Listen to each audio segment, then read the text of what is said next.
দীর্ঘ 10 দিন পর আই এম ব্যাক। তারপর বলো কেমন আছো তোমরা?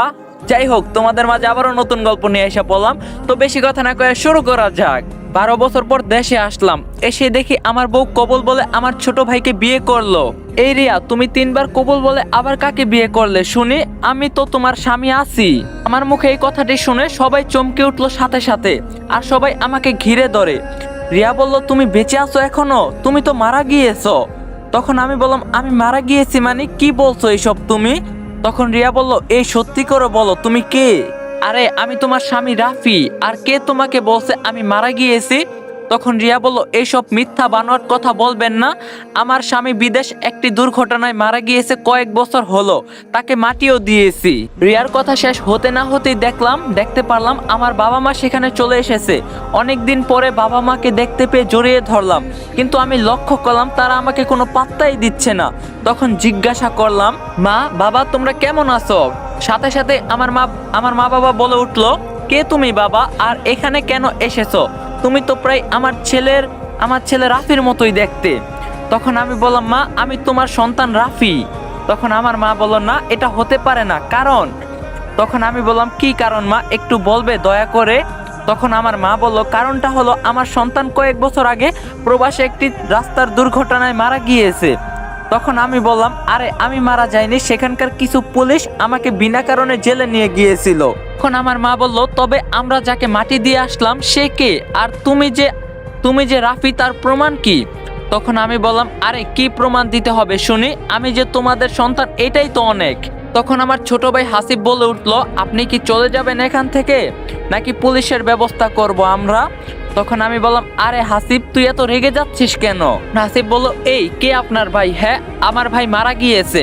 তখন আমি বললাম, মা বাবা আমি তোমাদের রাফি। তখন আমার বাবা বলল, তার প্রমাণ কি দেখি? রাফি নিজের শরীর থেকে পোশাক খুলে ফেলে বলতে থাকে। রাফি বলল, বাবা তোমার মনে আছে আমার পিঠে জন্মের কিছু দাগ ছিল? তখন বাবা বলল, তখন রাফি বলল, তবে আমার পিছনে এসে দেখো সেই দাগগুলো এখন আছে কিনা। তো রাফির কথা মতো ওর বাবা পিছনে গিয়ে দেখে যে সত্যিই তো রাফির মতোই জন্মের দাগ আছে। তখন রাফি বলল, আরো প্রমাণ লাগবে? আমার পায়ে দেখো আমার 6টি আঙ্গুল আছে। এবার রাফির মা নিজেই দেখে, আর সাথে সাথে চিৎকার দিয়ে বলে উঠে, হ্যাঁ এটাই আমার রাফি। বাবা তুই এতদিন কোথায় ছিলি বল? এই কথাটি শুনে সবাই থমকে যায়, কারণ যেই মানুষকে কয়েক বছর আগে মাটি দেওয়া হলো সে আবার কেমন করে আসলো? তখন রাফি বলল, মা আমি প্রবাসে একটি রাস্তার দুর্ঘটনা ঘটায়, যার কারণে আমাকে সেখানকার পুলিশ জেলে নিয়ে যায়।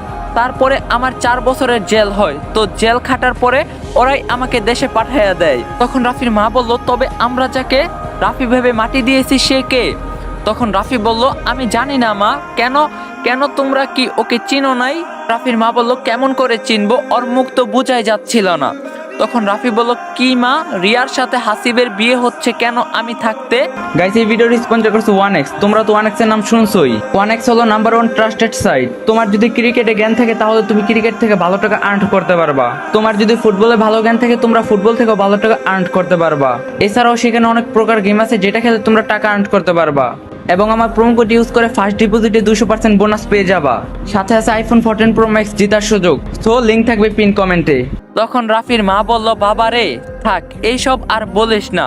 আমরা সবাই ভেবেছি তুই মারা গিয়েছিস, তাই ভাবলাম ঘরের বউ ঘরেই রাখি, তাই একটু আগেই বিয়ের কাজ সম্পূর্ণ করলাম। কে জানতো তুই আজ আসবি? যদি জানতাম কখনোই এমন করতাম না।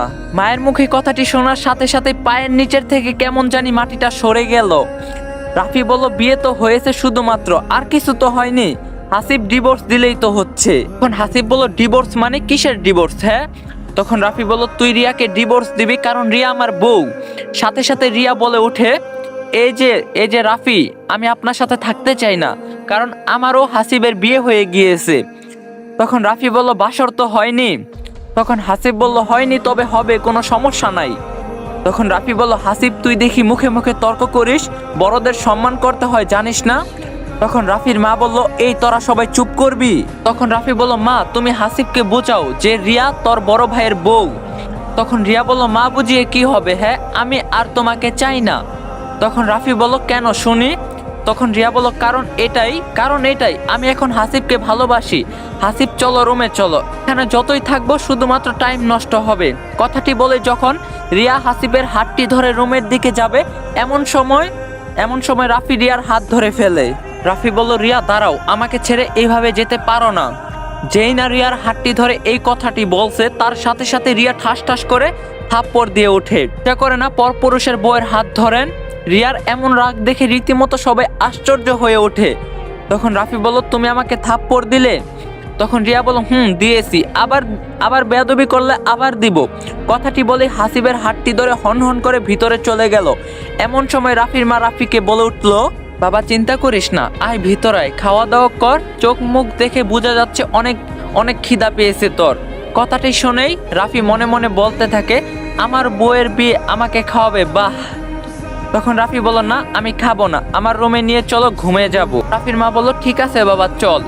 তো এরপরে রাফিকে একটি রুমে নিয়ে গিয়ে ঘুমানোর জন্য জায়গা করে দেওয়া হয়। অনেক জার্নিও হাজারো টেনশন নিয়ে রাফি ঘুমিয়ে পড়ে, কিন্তু হঠাৎ করেই মধ্যরাতে রিয়া চিৎকার দিয়ে ওঠে আর বলতে থাকে, প্লিজ আমাকে মেরে ফেলো না, হাসিব বাঁচাও আমাকে। এমন চিৎকার শুনে সাথে সাথে হাসিবের ঘুম ভেঙে যায় আর দেখতে পাই রিয়া ঘুমের মধ্যে এমন চিৎকার করতেছে। তখন হাসিব বলল, রিয়া কি হয়েছে তোমার, এমন চিৎকার করতেছো কেন? হাসিবের ডাক শোনা মাত্রই রিয়ার ঘুম ভেঙে যায়। তখন রিয়া বলতে থাকে, আমি একটা স্বপ্ন দেখছি। তখন হাসিব বলল, স্বপ্ন দেখে কেউ এমন করে চিৎকার করে? হ্যাঁ, আর একটু হলে তো আমি ভয় পাইছিলাম। রিয়া বলল, শোনো তবে কি হয়েছে? আমি দেখলাম রাফি আমাকে মেরে ফেলতাছে, কত রিকোয়েস্ট করলাম তবুও ছাড়ছে না। তখন হাসিব বলল, তুমিও না হও, আমি থাকতে তোমার কিছু হবে না, কথাটি মাথায় রাখো। তখন রিয়া বলল, শোনো একটা কথা বলি। তখন হাসিব বলল, আরে বাবা পারমিশন নিতে হবে না, বলো কি বলবা। তখন রিয়া বলল, তোমার বাবার সম্পত্তি এখন 2 ভাগ হবে, কিন্তু এই সব কিছু তোমার নামে লিখে দেওয়ার কথা ছিল। হাসিব বলল, কিন্তু কি আর করার বলো, ও তো ফিরে এসেছে। তখন রিয়া বলল, তাতে কি, আমরা যে কোনোভাবেই রাফিকে এই বাসা থেকে তাড়াবো। তখন হাসিব বলল, মানে তুমি কি বলতে চাচ্ছ? রিয়া বলল, আমরা কোনো একটি কাহিনী ঘটিয়ে রাফিকে এই বাসা থেকে বের করে দেব, তারপর পুরো সম্পত্তি তোমার নামে লিখে নিব। তখন হাসিব বলল, আচ্ছা দেখা যাক, তবে এখন ঘুমাও, অনেক রাত হয়েছে। এরপরে আর কোনো কথা বাড়াবাড়ি না করে দুজনেই ঘুমিয়ে পড়ে। পরের দিন রাফি সকালবেলা উঠেই একটু বাহিরে হাঁটাহাঁটি করতে যায়। বেশ কিছুক্ষণ হাঁটার পর হঠাৎ করে একটি মেয়ে এসে সালাম দেয়, আসসালামু আলাইকুম, কেমন আছেন? তো অবাক হয়ে বলে, ওয়ালাইকুম আসসালাম, কে আপনি? চিনলাম না তো সঠিক। আমার নাম পুতুল। পুতুল নামটি বলার সাথে সাথেই রাফি বলে ওঠে, ওহ পুতুল তুমি, কিন্তু তোমার এই অবস্থা কেমনে হলো? তখন পুতুল বলল, যাক তবে চিনতে পারছো? তখন রাফি বলল, তোমাকে কি ভোলা যায়, বলো কেমন আছো? তখন পুতুল বলল, আলহামদুলিল্লাহ ভালো আছি, কিন্তু এখন এই মুহূর্তে আরো বেশি ভালো। তখন রাফি বলল, সত্যি তুমি অনেক চেঞ্জ হয়ে গেছো। তখন পুতুল বলল, তুমিও। তখন রাফি বলল, তোমার স্বামী কেমন আছে? তখন পুতুল বলল, আমি এখনো বিয়ে করি নাই। তখন রাফি বলল, মানে? তখন পুতুল বলল, সবই তো জানো, আবার নতুন করে কি জানতে চাইতেছো শুনি? তখন রাফি বলল, তোমার মাথায় নিশ্চয়ই সমস্যা আছে, কেউ এমন করে নিজের জীবনটাকে শেষ করে? পুতুল বলল, ভালোবাসি যে তাকে এখনো। রাফি বলল, তোমার এটা পাগলামি, কারণ পাগলামি ছাড়া কখনো সম্ভব না এটা। তখন পুতুল বলল, তাকে ভোলার অনেক চেষ্টা করছি, কিন্তু দিন শেষে তাকে ভুলতে পারিনি, হয়তো এটা আমার ব্যর্থতা। তখন রাফি বলল, থাক কিছু বললাম না, আজ চলি, আবার অন্যদিন কথা হবে। তখন পুতুল বলল, তুমি একটু সাবধানে থাকিও। তখন রাফি বলল, কেন? তখন পুতুল বলল, তোমার বাসার লোক ভীষণ ডেঞ্জারাস। তখন রাফি বলল, একদম বাজে কথা বলবা না, আমার পরিবারের লোকজনকে আমি ভালোভাবে চিনি। তখন পুতুল বলল, ওহ জানো আমার এই অবস্থা হবার কারণ কি? তখন রাফি বলল, না বললে কেমনে করে জানবো বলো। তখন পুতুল বলল, থাক অন্যদিন দেখা হলে বলবো, ভালো থাকিও, আল্লাহ হাফেজ। এটা বলে পুতুল সেখান থেকে চলে যায়। আপনারা বলতে পারেন পুতুলকে? এখন বলা যাবে না, ধৈর্য ধরুন, সব জানতে পারবেন ইনশাল্লাহ। তো এরপরে রাফি আর কিছু জানতে না চেয়ে বাসায় চলে আসে। এসেই দেখে সবাই খেতে বসেছে। এমন সময় রাফির মা বলে ওঠে, রাফি ফ্রেশ হয়ে আয়, এসে খাবার খাবি, খেয়ে নে।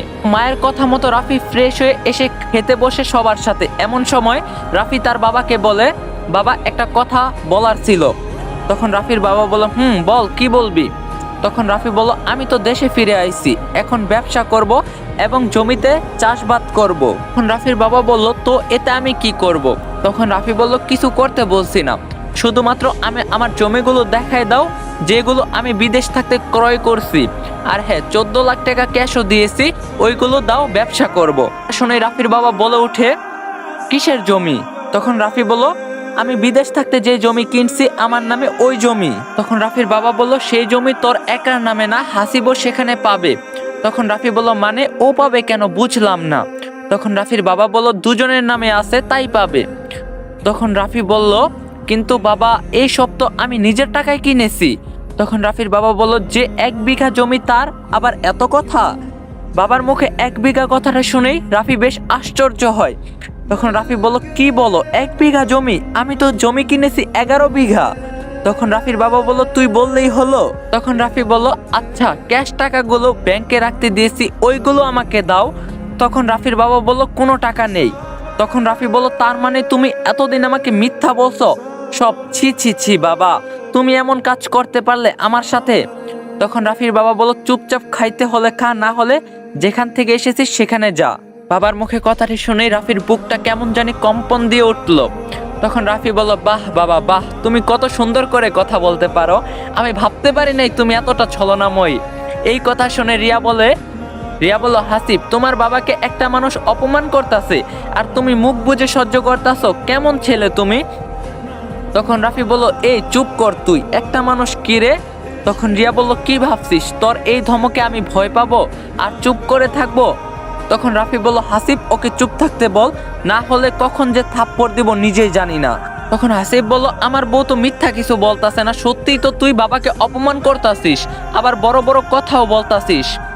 তখন রাফি বল, ওহ বাবা, তোমাকে শেষবারের মতো একটি কথা বলি, তুমি কি আমার কষ্টের টাকা পয়সাগুলো ফিরিয়ে দিবে প্লিজ? আমি নতুন করে বাঁচতে চাই।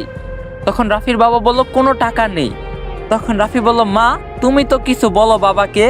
তখন রাফির বাবা বলল, তোর মা কি বলবে শুনি, এই বাসাতে আমি যা বলবো তাই হবে। তখন রাফি বলল, ভালো, খুবই ভালো।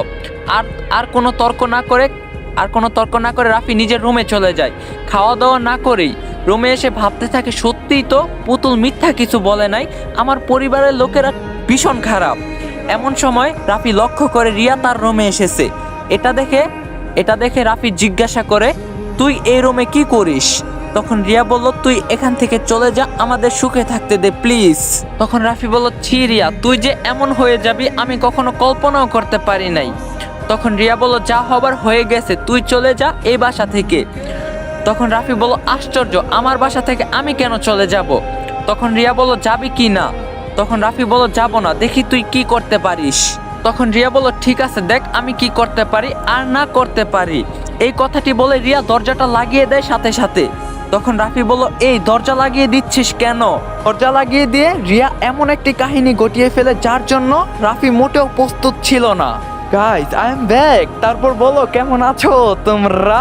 আবারও তোমাদের মাঝে চলে আইছি। নতুন গল্পটা তোমাদের কাছে কেমন লাগছে পার্ট 1 অবশ্যই কমেন্টে জানাবা, পার্ট 2 লাগলেও কমেন্টে জানাবা। আর ভিডিও লাইক টার্গেট 3K, আর তোমরা ইচ্ছা মতো কমেন্ট করবা। তো পার্ট 2 লাগবে কিনা অবশ্যই কমেন্টে জানাইবা। আর যদি চ্যানেলে নতুন না থাকে অবশ্যই চ্যানেলটা সাবস্ক্রাইব করতে পারবা মানে করবা। আর তোমরা যদি আমার সাথে ইনকাম করতে চাও, ট্রেডিং করা যদি ইনকাম করতে চাও, তাহলে দেখো পিন কমেন্টে আমার টেলিগ্রাম আইডি লিঙ্ক দেওয়া আছে, ওইখানে জয়েন হও, তাহলেই তুমি সবকিছু বুঝে যাবা। তো লিঙ্ক আছে পিন কমেন্টে, সবাই চাও। তো দেখা হইব কালকে পার্ট 2 তে। আল্লাহ হাফেজ।